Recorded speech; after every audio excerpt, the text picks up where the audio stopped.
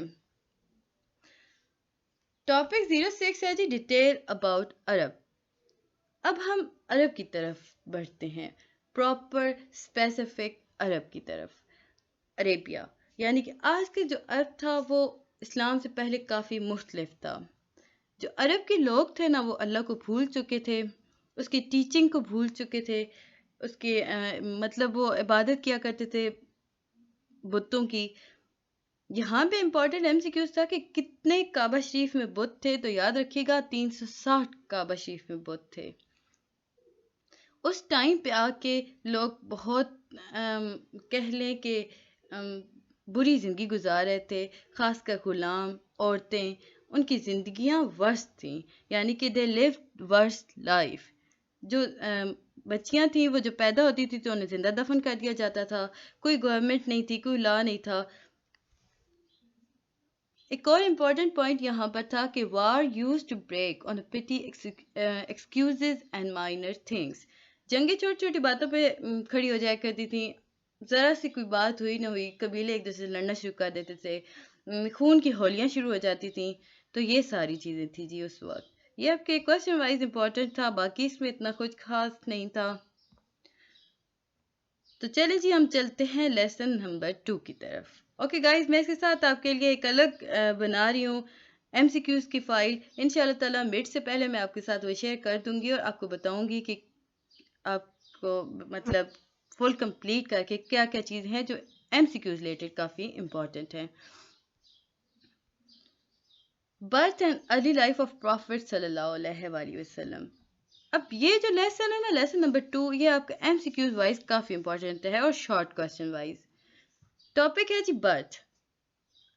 جیسے کہ آپ سب کو پتہ ہے کہ حضرت محمد صلی اللہ علیہ وآلہ وسلم مکہ میں پیدا ہوئے تھے 571 اے ڈی میں۔ اچھا، ایک اور امپورٹنٹ بات ہے، یہاں ہمیں ڈیٹ آف برتھ میں تھوڑا سا ڈفرینس ملتا ہے۔ کچھ کہتے ہیں لوگ 9 ربیع الاول میں وہ پیدا ہوئے تھے، پر زیادہ تر لوگ کہتے ہیں 12 ربیع الاول۔ تو ہم کہیں گے کہ 12 ربیع الاول اور 9 ربیع الاول میں ڈیٹ آف برتھ ہے، یعنی ڈفرینس ہے۔ آپ کے یہ ایم سی کیوز آ سکتا ہے کہ ڈفرینس کیا تھا اس میں، تو 9 اور 12 کا ڈفرینس آتا ہے۔ حضرت محمد صلی اللہ علیہ وآلہ وسلم قریش کے قبیلے سے تھے۔ اس قریش کے قبیلے یا ان کی فیملی کو بنو ہاشم کہا جاتا تھا، جس فیملی میں وہ پیدا ہوئے تھے۔ حضرت محمد صلی اللہ علیہ وسلم کے فادر کا نام عبداللہ تھا اور مدر کا نام آمنہ تھا، اور وہ یتیم پیدا ہوئے تھے. جیسے کہ ہم سب جانتے ہیں، یہ وہ باتیں ہیں جو کہ ہر انسان کو پتہ ہوتی ہیں بینگ اے مسلم، کہ حضرت محمد صلی اللہ علیہ وسلم کے والد کی ڈیتھ کب ہو گئی تھی، ان کی مدر کی ڈیتھ کس طرح ہوئی تھی. بٹ آگے چلتے جائیں گے جیسے جیسے ہم یہ ساری چیزوں کو مزید ڈیٹیل میں دیکھتے جائیں گے. اب دیکھتے ہیں جی ڈریم آف پروفٹ صلی اللہ علیہ وآلہ وسلم مدر. حضرت آمنہ کو کیا خواب آیا تھا؟ حضرت آمنہ بہت زیادہ خوش تھیں. اب ان کی خوشی کی وجہ ایک یہ بھی تھی کہ انہوں نے خواب میں دیکھا تھا کہ ان کا جو بیٹا، یا انہیں دکھایا گیا تھا خواب میں کہ ان کے ہاں ایک بیٹے کی پیدائش ہوگی جو کہ پوری عالم انسانیت کا حکمران ہوگا، رول کرے گا، اور اس کا نام رکھا جائے گا جی محمد صلی اللہ علیہ وآلہ وسلم. اس کے بعد ہے جی رضاعت. رضاعت مین وہ رضائی step father, step mother, step brother and sister. جیسے کہ ہم سب جانتے ہیں کہ مکہ میں یہ ایک رواج تھا کہ بچوں کو ایک دائیاں پالا کرتی تھیں، یا فاسٹر پیرنٹس پالا کرتے تھے. مختلف آس پاس سے عورتیں، گاؤں سے عورتیں آیا کرتی تھیں، وہ بچوں کو لے جایا کرتی تھیں اور انہیں ان کی پرورش کیا کرتی تھیں. حضرت محمد صلی اللہ علیہ وسلم کی 4 بہن بھائی تھے جو اسٹیپ، یا یوں کہہ لے کہ 4 رضائی بردرز اینڈ سسٹرز. حضرت آمنہ کے بارے میں ہم لوگ پڑھ چکے ہیں. اب ہم چلیں گے حضرت حلیمہ سعدیہ کی طرف. حضرت حلیمہ سعدیہ کون تھیں؟ یہ میں آپ کو سارا اس میں ڈیٹیلز میں بتاؤں گی. یہ آپ کے شارٹ کویشچن میں کافی زیادہ امپورٹنٹ ہوتے ہیں، ایسے آپ کے کویشچنز آ جاتے ہیں. تو جو چیز میں بتا رہی ہوں انہیں کائنڈلی یاد رکھیے گا. حضرت حلیمہ سعدیہ جو تھیں وہ حوازن تھیں، یعنی بنی سعد کے قبیلے سے تھیں. وہ مکہ کی طرف آئیں. انہوں نے مطلب جس طرح میں نے آپ کو شروع میں بتایا کہ عورتیں آتی تھیں، اور وہ عورتیں جو دائیاں ہوا کرتی تھیں وہ آتی تھیں، وہ بچوں کو پالا کرتی تھیں. اس وقت رواج تھا. حضرت حلیمہ جو تھی نا وہ کافی غریب بھی تھیں اور کمزور بھی تھیں. کوئی گھرانہ یا کوئی بھی گھر ایسا نہیں تھا جو انہیں بچہ دے. لیکن جیسے وہ حضرت محمد صلی اللہ علیہ وسلم کے گھر کے پاس آئیں تو انہیں حضرت محمد صلی اللہ علیہ وسلم دے دیے گئے. اب جب حضرت حلیمہ حضرت محمد صلی اللہ علیہ وسلم کو لے کے چلیں تو بہت زیادہ چینجز انہوں نے آبزرو کی. اب وہ کون سی چینجز تھیں؟ انہوں نے دیکھا کہ ان کے آس پاس کافی بلیسنگ آ گئی ہے. ان کی وہ جس چیز پہ آئی تھی وہ اونٹنی تھی، وہ کمزور اونٹنی تھی. وہ جیسے حضرت محمد صلی اللہ علیہ وسلم کو وہ لے کے چلی اونٹنی پہ بیٹھ کر تو وہ بھاگنا شروع ہو گئی. اس اونٹنی نے زیادہ دودھ دینا شروع کر دیا. وہ جیسے اپنے قبیلے کی طرف واپس آئیں تو یہ وہ وقت تھا جب خشک سالی عروج پر تھی، پانی ختم ہونے کے قریب آ چکا تھا. تو جیسے وہ واپس آئیں تو بارش شروع ہو گئی، ہر طرف گھاس اگنا شروع ہو گئی. انہوں نے جو بکریاں رکھی ہوئی تھیں اور جو کیملز تھے ان کے پاس وہ کھانا شروع کیا، مطلب وہ صحت مند ہونا شروع ہو گئے. حضرت محمد صلی اللہ علیہ وسلم جو تھے نا وہ حضرت حلیمہ سے بہت پیار کیا کرتے تھے. انہیں ایز اے مدر کہتے تھے، ایز اے مدر نہیں مدر کہتے تھے، انہیں ماں کہتے تھے. حضرت حلیمہ بھی انہیں بہت پیار کرتی تھی اور انہیں بالکل اس طرح رکھتی جیسے ان کا اپنا اصلی بچہ ہو.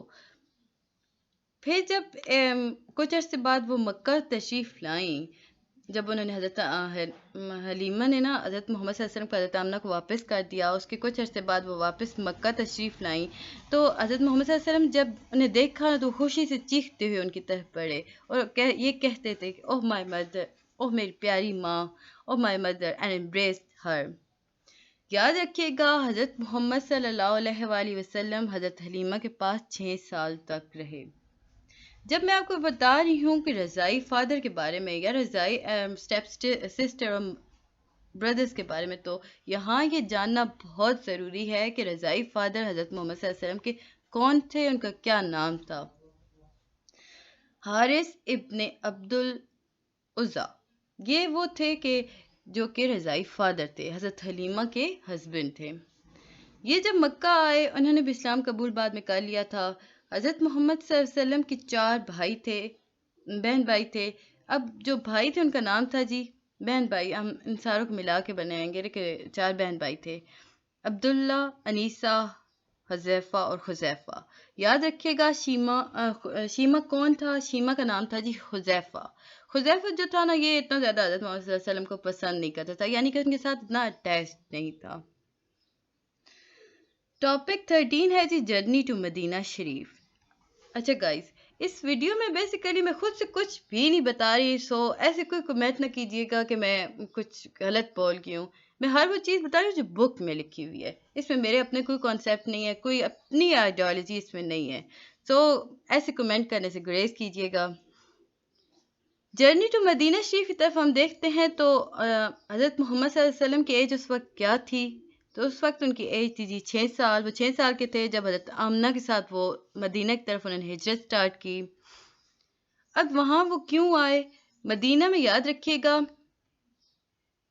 حضرت آمنہ کے کچھ ریلیٹیو رہتے تھے، ریلیشنز تھے ان کے نجار فیملی کے ساتھ. حضرت محمد صلی اللہ علیہ وسلم کے والد کی قبر مبارک بھی وہیں پر تھی، مدینہ میں تھی. ام ایمن یہ کون تھی؟ اس سفر میں ان کے ساتھ ایک اور عورت شامل تھی جن کا نام تھا ام ایمن. یہ دائی تھیں یا یوں کہہ لیں کہ ایز اے نرس تھیں. تو یہ مدینہ میں 1 مہینہ تک سٹے کیا اس فیملی نے، یعنی کہ حضرت محمد صلی اللہ علیہ وسلم جا رہے تھے، ان کے ساتھ ان کی مدر تھیں. اب ان کی مدر بھی تھیں، ان کے ساتھ ایک اور ان کی ایک نرس تھیں ام ایمن. ان کا نام تھا.